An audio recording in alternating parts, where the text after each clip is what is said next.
Break के बाद आपको एक दफ़ा फिर खुशामदीद कहती हूँ और आपको कुछ दिखाना चाहती हूँ। ये है पाकिस्तान का मुस्तकबिल। डिपेंड करता है पाकिस्तान आने वाली इस जनरेशन पर, और ये जनरेशन इस नालों में पल रही है। अंदाज़ा लगा लीजिए आप खुद कि इनका मुस्तकबिल फिर क्या होगा। आपको मैं आगे लेके जा रही हूँ और कुछ मनाजिर मैं आपको दिखा रही हूँ। अगर आपको मैं ये कहूँ कि इस वक्त अगर आप कोई चीज़ खाना खा रहे हैं, खा पी रहे हैं, वो खुदा के लिए वो मुझे माफ़ कर दीजिएगा, जो अगला मैं आपको मंजर दिखा रही हूँ ये घरों के सामने का मंजर है, घर का दरवाज़ा खोलते के साथ ही का। इस वक्त इस स्मेल में वही वाली बात आपको कहूँगी जो हर प्रोग्राम में कहती हूँ कि आपको दिखा सकते हैं, सूंघा नहीं सकते। ये एक्सपीरियंस सिर्फ ये लोग और हम लोग इस वक्त कर रहे हैं। पता नहीं किस तरीके से यहाँ पर लोग अपने घरों में सांस ले रहे होंगे। और यहाँ पर कुछ बुजुर्ग मेरे साथ मौजूद हैं। अस्सलाम वालेकुम। वालेकुम। चाचा, इससे पहले जब आपसे मैं आई थी यहाँ पर प्रोग्राम करने के लिए, आप ही से मेरी बात हो रही थी, आप ही ने मुझे बताया था उस वक्त तो ये नाला इतना भी भरा हुआ नहीं था। उस वक्त हमारी चीखें निकल गई थी ये देखकर के घरों के सामने से ऐसा नाला निकल रहा है। अब तो ये उससे ज्यादा बुरी हालत हो गई बजाय सुधरने के। और भी इससे ज्यादा बुरा होगा, इसलिए कि रोज रोज ये पानी तो आते ये कचरा आते हैं, लेकिन यहाँ सफाई के लिए कोई बंदा इस तरह पानी का जहमत नहीं करते। ठीक है, चाहिए ये बताएं कि आप दरख्वास्तें लेकर, अभी सिर्फ 2 दिन पहले की बात है, आप लोग अपनी दरख्वास्तें लेकर एक डीएमसी में गए बिन कासिम की। उन्होंने कहा ये हमारा मामला नहीं है, ये कुरंगी के पास जाएं। कुरंगी के पास डीएमसी में गए तो उन्होंने कहा ये हमारा इलाका नहीं है, बिन कासिम के पास जाए। क्या बना रखा है आप लोगों को, क्यों एक दूसरे इदारों के ऊपर छोड़ रहे हैं ये लोग? ये पता नहीं कि क्या करते हैं। पहले जो है ना लांडी 4 नंबर वाला करता था, अभी वो भी नहीं करते, वो बोलते हमारा काम नहीं है। अच्छा, लांडी भी, वेरी गुड। तीसरा एक फ्रीक भी सामने आ गया है। तो बाबा ये बताइएगा कि आपकी जब आप लोग एक दरख्वास्त लेके आते हैं, आपने पता नहीं किया कि भाई एक दफ़ा तयन कर लो ना कि किस इलाके की डीएमसी है ये?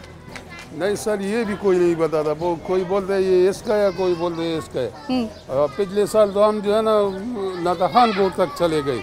ठीक है, हाँ, उससे जो है ना थोड़ा बहुत किया था। हाँ। अभी उसके बाद कोई इस तरफ आया नहीं है। आप और ये नाले का अंदाज़ा लगा दो, आपको खुद पता लग जाएगा कि ये कितना गंद पड़ा है। अगर बारिश आ गया, खुदा ना करे कि बारिश आ गया ना, तो ये सारे लोग जो है ना ये इसका कब्रिस्तान बनेगा। ये इसमें इतना पानी आ गया। नाज़रीन, इस वक्त मेरे साथ इकरामुल्लाह साहब मौजूद हैं जो कि जनरल काउंसलर की हैसियत से इस इलाके से जीते थे इलेक्शन, और उनसे ज़ाहिर है कि सही तरीके से हमें ये बता सकते हैं कि मामला आगे क्या रुख इख्तियार करने वाले हैं। अस्सलाम वालेकुम इकराम साहब। वालेकुम सलाम।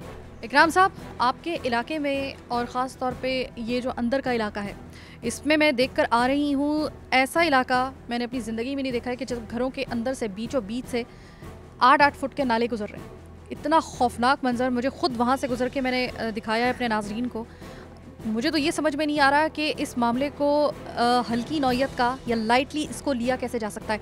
दरख्वास्तें आपने दी, क्या नतीजा निकला इसका? दरख्वास्त तो अभी हमने दी थी। पहले तो मतलब ये कि हम लोग तो ये इलेक्शनों के चक्कर में मजबूरन खड़े हुए, ये हालात देख रहे थे हम लोग। ये कब से, जब से हम पैदा हुए तो हम यही नाले देख रहे हैं इनके, तो जो बने हुए ना कोई मुरम्मत का काम हो रहा है। और इसके दरख्वास्त हम लोग ले गए थे जहाँ ये कुरंगी 2 नंबर पर ग़ुलाम रसूल, उसे भी दिया था दरख्वास्त। और जो है ना उस पर कह रहे थे कि हमारे पास फंड नहीं है तो इस पर मशीनरी लगेगी। तो हमने ये भी वो करा कि अगर आप बोलो तो इस पर कितना मतलब आएगा अखराजात, ताकि हम लोग इलाके वाले दे देंगे। कम से कम इतना हो कि वहाँ हैंडल तो कर सके ना। अब नया आदमी कहाँ हैंडल कर सकते। तो उस दौरान भी इन लोगों ने कहा कि नहीं, तो फिर यहाँ हम लोगों ने मशवरा किया कि लेबर के बगैर ये नहीं होगा, यहाँ मशीनरी अंदर नहीं जा सकती है। तो उन्होंने कहा कि हम जो है ना पीर वाले दिन दे देंगे लेबर, आपको 25-30 लेबर दे देंगे और वो जो है ना काम हो जाएगा। उसके बाद जो है ना उस पर भी कोई मतलब वो अमल नहीं हुआ। उसके बाद हम लोग जो है ना फिर भी ले गए दरख्वास्त। तो मसला ये कि यहाँ नाजिम जो है, हमें तो पहले ये नहीं पता था कि हम ये समझ रहे थे कि हमने वोट दे दिए। अब हम खुद जब खड़े हुए हमें पता है कि आगे से ये इनके मतलब प्रोपेगेंडा है, ये बहाने, ये हमें फंड। हमने सुना है कि एक डीएमसी में जाते हैं तो वो दूसरे के ऊपर जिम्मेदारी आयद कर देता है। बिन कासिम के पास जाते हैं तो वो कुरंगी के पास जाते हैं तो वो लांडी पे जाते हैं तो वो फिर दूसरी जगह पे आपको जाने के लिए कहता है। ये आखिर क्यों नहीं तयन हो रहा कि किसकी जिम्मेदारी है? ये बिल्कुल, ये मैं खुद वहाँ मौजूद था और उसने हमें यही बात करी थी कि आपका अपना डीएमसी बन रहा है। तो हमने कहा वो बनेगा तो बनेगा ना। अब जो मतलब है इस वक्त तो यहीं से है ना। तो वो यही कह रहे थे कि जो है ना हम भेज देंगे लेबर। इकराम साहब, क्या इरादे हैं आपके? इस मामले को हल करना है, आगे तक जाना है, या फिर आपको सब्र करना है? पहले इस सवाल का जवाब दीजिए ताकि हम लोग फिर आगे का लाहेमल तैयार करें। नहीं, जाना तो लाजमी, आज भी मैंने दरख्वास्त लिखा था, आज भी मुझे जाना था। तो फिर क्या आप तैयार हैं? हम लोग चाहते हैं कि हम लोग हाई लेवल पे जो है वो जो जिम्मेदारान हैं उनके पास जाएं। आप तैयार हैं हमारे साथ जाने के लिए? बिल्कुल मैं तैयार हूँ। हमने जो है ना लोगों को मतलब जो है ना तसल्ली दी और लोगों से वोट लिए, जहाँ भी जाना होगा मैं बिल्कुल तैयार हूँ। और जाने के लिए हम तो ख़ुद भी जा रहे थे।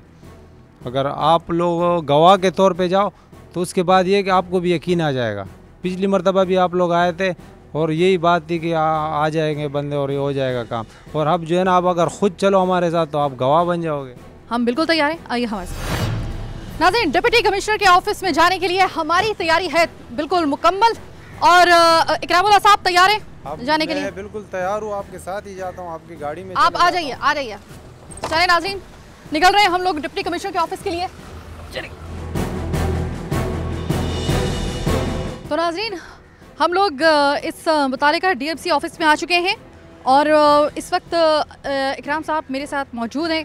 इकराम साहब अंदर जा रहे हैं। सबसे पहले तो हम चाहेंगे कि आप अंदर जाएं, बात करें और देखते हैं कि फिर उसके बाद क्या बात वो आपसे करते हैं, क्योंकि हम नहीं चाहते कि शुरू में ही बात अगर आराम से हो रही हो तो मुझे लगता है कि उस वक्त आराम से अगर बात हो रही हो तो उसको इसी तरीके से अगर रहने दिया जाए तो ज़्यादा अच्छा है। लेकिन अगर नहीं होती है तो फिर हम लोग आपके साथ जो है वो आपके बैक पे होंगे। आप अंदर जा रहे हैं, आपसे कोई बात हुई है उनकी इससे पहले या नहीं? पहले हुई थी बात और अभी मैं चला जाता हूँ, अभी भी बात करके मैं जो है ना, अगर कुछ सुन रहे तो आप अंदर आइए और देखते हैं कि नाज़रीन अंदर चलते हैं। इकराम साहब सबसे पहले अंदर जाएंगे, हम बैक पे रहेंगे और देखते हैं कि क्या इस हवाले से बात होती है। अगर फिल फॉर ये मसला हल हो जाता है तो वेल एंड गुड, नहीं तो फिर हम अंदर जाएंगे और देखेंगे कि मामला क्या है और हम लोग इसके हवाले से मज़ीद अपने प्लेटफॉर्म पे क्या कर सकते हैं।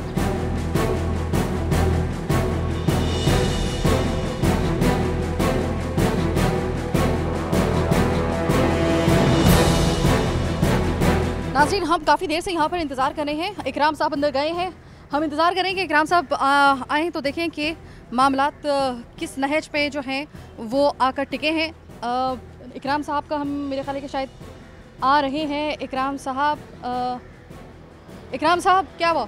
वो कह रहे कि ये आपको मतलब यहाँ भेजा, ये हमारा काम नहीं है, आप मतलब वहीं चले जाओ सीएम के पास और वहीं से आपको मतलब। तो हमने एक मौका दिया था कि आराम से अगर सही तरीके से अगर बात हो रही है तो अच्छी बात है, लेकिन लगता है कि हमारे जो महकमे हैं उनको शायद अभी सही तरीके से अंदाज़ा है नहीं कि आवाम की ताकत क्या होती है और मीडिया की ताकत क्या होती है।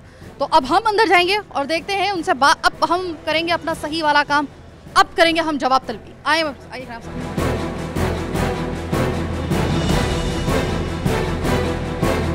जी बताइएगा, कहाँ है एक्सीन साहब? हेड ऑफिस सिविक सेंटर, वो उधर बैठे हुए हैं। तो यहाँ पर इकराम साहब किससे बात हुई थी आपकी?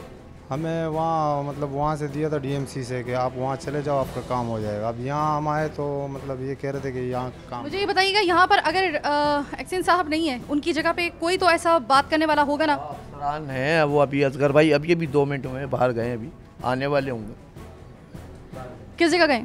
अभी बाहर गए हैं कहीं चेक करने इलाका चेक करते हैं वो? हाँ करते हैं। तो कभी वो ओल्ड मुजफ्फराबाद गए, उस इलाके में गए? उनके पास होगा वो इलाका तो वहाँ जाएंगे ना। वो तो क्या नहीं, ओल्ड मुजफ्फराबाद इलाका उनका नहीं है? होगा तो वो जाएंगे लाजमी वहाँ पे। क्या बताया जा रहा है? ओल्ड मुजफ्फराबाद को इनके अंडर कहा जा रहा है? तो यहाँ तो ये लोग कह रहे हैं कि ये हमारा काम ही नहीं है, ये मतलब जो नालों का काम है ना, ये तो हमारे यहाँ का नहीं है। तो आप मुझे बता सकते हैं कि इस वक्त इनके अलावा जो दूसरे वाले जो भी राउंड पे गए हुए हैं विजिट के लिए, उनकी जगह पे कोई और है इस वक्त? बात करने वाला कौन बंदा है? बात करने वाला कोई भी नहीं, ऑफिसर तो कोई भी नहीं, हम लोग तो स्टाफ के लोग हैं। अब आप मुझे ज़रा थोड़ी सी रहनुमाई करेंगे कि एक्चुअली हम वहाँ से आ रहे हैं ना, तो कह रहे हैं आपकी जिम्मेदारी, आप कह रहे हैं उनकी जिम्मेदारी। एक्चुअली है ये किसकी? बता रहा हूँ, ये टाउन की जिम्मेदारी है। जो एडमिनिस्ट्रेटिव डीसी साहब है ना, ये वो लोग करते हैं डिपार्टमेंट। ये सेवरेज बोर्ड नाले साफ नहीं उनके पास कहाँ गए? इकराम साहब इधर आइए। कहाँ है इकराम साहब? उनके पास गए थे उस डीएमसी में, क्या कहना था उनका? वो कह रहे थे कि आप यहाँ चले जाओ, आपका काम यहाँ हो जाएगा। ये दिया हुआ है ना इनका, ये फॉरवर्ड यहाँ किया है ना। आप कह रहे हैं कि ये टाउन के अंडर सेवरेज के हवाले से इन्होंने दिया है, लेकिन ये सेवरेज नहीं आता वाटर बोर्ड से। ये टाउन जो नाले सफाई है वाटर बोर्ड के पास नहीं आती है। और ये जो हालिया चेंजिंग हुई है ये उसके बाद हुआ है? ये उसके बाद हुआ है। तो फिर अभी आप मुझे बताएंगे कि ये किसके अंडर आ रहा था? मैडम ये मुझे नहीं पता कि इसके अंडर आ रहा है, ये तो ये नहीं पता कि, लेकिन ये इतना कंफर्म है कि ये सेवरेज बोर्ड में नाला साफ़ नहीं होता, वाटर एंड सेवरेज बोर्ड में नाला सफाई नहीं होती है। तो किसके कुछ अगर आपको इतना पता है कि ये आपके अंडर नहीं आता तो आपको ये तो पता होगा ना कि मतलब कौन करवा रहा है सब? के अंडर में आते हैं ना, टाउन करवा दी नाला। टाउन के पास गए थे, क्या कह रहे थे टाउन वाले? हाँ बिल्कुल, टाउन वाले के पास ये एप्लीकेशन पड़ी है ना, वो कह रहा हमारा ये है ही नहीं, हम नहीं कर सकते। टाउन वालों ने किसके पास भेजा? यहाँ पे एक सीएन के पास भेजा ना, ये है ना, पास नॉलेज नहीं होगी, उन्होंने मतलब भेज दिया गया, लेकिन यहाँ पर ऐसा मुमकिन है कि एक्सियन के पास भेज दिया हो, क्योंकि एक्सियन को भी जो डीसी साहब बुलाते हैं, लेकिन नाला सफाई टाउन नहीं है, मतलब वाटर एंड सीवरेज बोर्ड नहीं करता। तो इसका हल क्या है? आप इधर ही काम करते हैं, आप बताइए हल क्या है? अब डीएमसी के पास जा रहे हैं, मुतालिका डीएमसी जिस पे आप कह रहे हैं मसले का हल क्या है? लोग यकीन करें कि मैं आ रही हूँ, मैं आपको, आप अगर ओल्ड मुजफ्फराबाद में आपको जाना हो तो आपको बताने की ज़रूरत नहीं है कि हालात वहाँ पे क्या हैं। नाले में लोग गिर रहे हैं, नाले 8-8 फुट के घरों के बीच में से निकल रहे हैं। एक महकमे के पास जा रहे हैं, एक डिपार्टमेंट के पास जा रहे हैं, वो दूसरे के पास, दूसरे का कहता है तीसरे के पास, कोई जिम्मेदारी लेने के लिए तैयार नहीं है। हल क्या है इसमें? हल तो आप भी मतलब जो एंथेटिक डिपार्टमेंट है उसके पास जाएं, वही हल देगा ना। ये अगर ये कोई सेवरेज लाइन होती तो आप यहाँ आती, बिल्कुल कंसल्ट थी, या करते ये लोग करते, लेकिन ये सेवरेज लाइन का मसला नहीं है, ये नाले का मसला है। और नाला जो है ना वाटर एंड सीवरेज बोर्ड। आप लोगों की आपस में कोऑर्डिनेशन कितनी होती है? अगर डीएमसी की बात, ठीक है, डीएमसी आप बता रहे हैं ना, मुतालिका डीएमसी में जाए, ठीक है, सही है। डीएमसी ने आपके पास भेजा, आप लोगों के, आपके महकमों की आपस की जो कोऑर्डिनेशन है वो इतनी वीक क्यों है? वीक नहीं है, अगर जो सेवरेज लाइन का मामला होते होंगे वो हवाले से कोऑर्डिनेशन है। नाला सफाई का हमारे पास कोई इंतजाम ही नहीं है, कोई महकमा ही नहीं है, तो वो हम कैसे नाला सफाई कर सकते हैं? हम लोग सिर्फ सेवरेज लाइन के, वाटर पानी है और एक सेवरेज है। वाटर एंड सेवरेज का मकसद पानी के, जो वाटर है वो पानी के मामले देखता है, और सेवरेज जो है वो सेवरेज लाइनों के मामला देखता है, और नालों से हमारा कोई वास्ता नहीं है। आपका नालों से कोई वास्ता नहीं है, तो ऐसा लग रहा है कि जैसे हमारे महकमों का आवाम से भी कोई वास्ता नहीं है।